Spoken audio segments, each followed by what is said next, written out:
Selamat pagi anak-anak. Pagi hari ini kita belajar sejarah peminatan, yaitu tentang sumber-sumber sejarah. Kalau pertemuan yang lalu, sesi yang pertama, kita bicara tentang sumber sejarah yang pertama, yaitu sumber sejarah tertulis. Ya, ditolong dipelajari sumber sejarah tertulis. Sekarang yang nomor 2, sumber sejarah tak tertulis. Ya. Sumber sejarah tertulis yang pertama ini Masjid Demak. Ini saya kira sudah saya berikan waktu sesi pertama. Jadi apa itu tatal, mengapa tatal untuk Masjid Demak dan lain-lain. Tolong dipelajari ya. Yang kedua yaitu Candi Borobudur. Ya. Nah, Candi Borobudur ini warisan dunia walaupun di Indonesia. Nah, untuk lebih jelasnya kita lihat film pendek tentang Candi Borobudur. Kita saksikan. Borobudur merupakan mahakarya peninggalan dinasti Sailendra yang dibangun pada abad ke-9. Kita lihat perpaduan antara arca, stupa, dan juga relief yang luar biasa yang mencerminkan tingginya budaya maupun peradaban serta ajaran filosofi Buddha masa lampau. Nah, sejak dibugar pada tahun 80-an, Borobudur kini masuk dalam naungan UNESCO sebagai situs kekayaan warisan dunia dan tentu saja merupakan salah satu destinasi wisata yang populer di Indonesia. Tapi bagaimana pengelolaannya dan juga tidak kalah penting pelestariannya. Candi Borobudur. Bangunan yang terletak di Magelang, Jawa Tengah ini dibangun pada masa kerajaan Mataram kuno sekitar 770 sampai 825 Masehi. Dibutuhkan waktu lebih dari setengah abad untuk menyelesaikan salah satu candi termegah di dunia ini. Candi Borobudur pertama kali dipublikasikan dalam buku History of Java karya Sir Thomas Stamford Raffles, gubernur Inggris di Pulau Jawa pada awal abad ke-19. Pada masa itu, warga menggunakan Candi Borobudur sebagai alat penunjuk waktu. Bayangan stupa terbesar berfungsi sebagai jarum jam, dan stupa kecil menjadi titik jam. Tak hanya itu, bangunan yang memiliki 2.672 panel relief ini juga masuk dalam warisan dunia Badan PBB yang membawahi kebudayaan, pendidikan, dan ilmu pengetahuan atau UNESCO pada 1991. Candi Borobudur sendiri merupakan destinasi wisata ketiga paling diminati di Indonesia setelah Bali dan Lombok. Berdasarkan data yang dirangkum tim riset CNN Indonesia pada 2014 hingga 2015, jumlah pengunjung Candi Borobudur lebih dari 3 juta orang. Namun sebagian besar merupakan pengunjung dari dalam negeri. Menurut laporan yang dirilis oleh PT Taman Wisata Candi Borobudur, Prambanan, dan Ratu Boko pada 2015, jumlah wisatawan mancanegara yang berkunjung hanya 464.000 orang per tahun.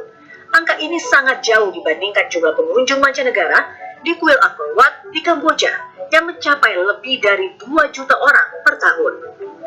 Pemerintah telah menyelenggarakan beragam festival dan kegiatan Itulah wisatawan film sekitar Candi Borobudur. Sebelum kita menyelesaikan materi ini, kita masuk ke PowerPoint yang lainnya. Saya kira ini cuplikan singkat mengenai Borobudur. Kita masuk ke PowerPoint yang lain. Ya. Jadi Candi Borobudur ya.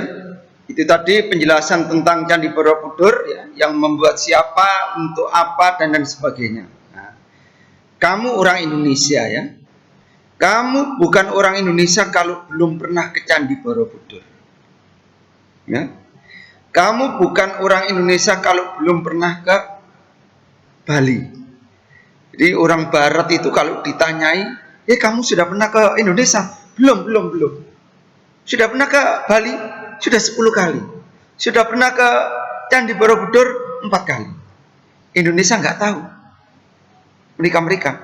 Tapi kalau ngomong Candi Borobudur, ngomong Bali, dia sering sama. Artinya apa? Artinya kedua pariwisata tersebut menjadi jujukan, menjadi destinasi pariwisata yang sangat digandrungi orang-orang Barat. Oleh karena itu, Candi Borobudur ini sudah bukan milik bangsa Indonesia lagi. Ini sudah milik dunia. Ya, sudah menjadi bagian dari pelestarian cagar budaya. Ya. Jadi Candi Borobudur ini salah satu candi agama Buddha terbesar di dunia. Ya. Oleh karena itu Candi Borobudur ini ya juga tempat ya orang-orang, tempat orang yang imannya Buddha kalau merayakan hari-hari khusus dia selalu di Candi Borobudur. Nah, kita sebagai bangsa Indonesia, mari kita jaga kelestarian Candi Borobudur ini. Karena kedua sumber tak tertulis ini berupa bangunan.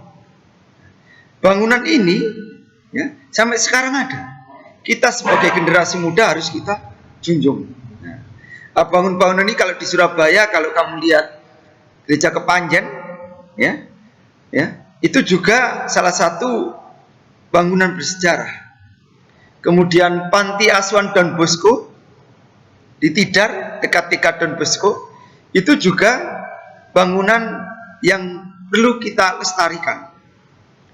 Air di Jagir dekat Ponokromo itu juga salah satu peninggalan ya bersejarah bagi bangsa Indonesianya atau khususnya warga Surabaya. Nah, saya kira sumber tak tertulis ini kita jelaskan 1 dan 2 ini ya. Nanti memang ada artefak ya, ada fosil. Jadi ada, ini sudah kita jelaskan, nomor 2 sudah, artefak dan mumi fosil ini kita jelaskan pertemuan yang ketiga. Ya. Oleh karena itu ya, tolong kedua materi ini dan sumber tertulis yang sudah saya jelaskan sesi pertama tolong dipelajari, tolong dihayati sehingga nanti pada saat ulangan kamu bisa mengerjakan dengan baik. Ya. Saya kira itu materi pagi hari ini. Kamu belajar di rumah semakin semangat dan selalu sehat. Jaga kondisi kesehatan kalian. Terima kasih.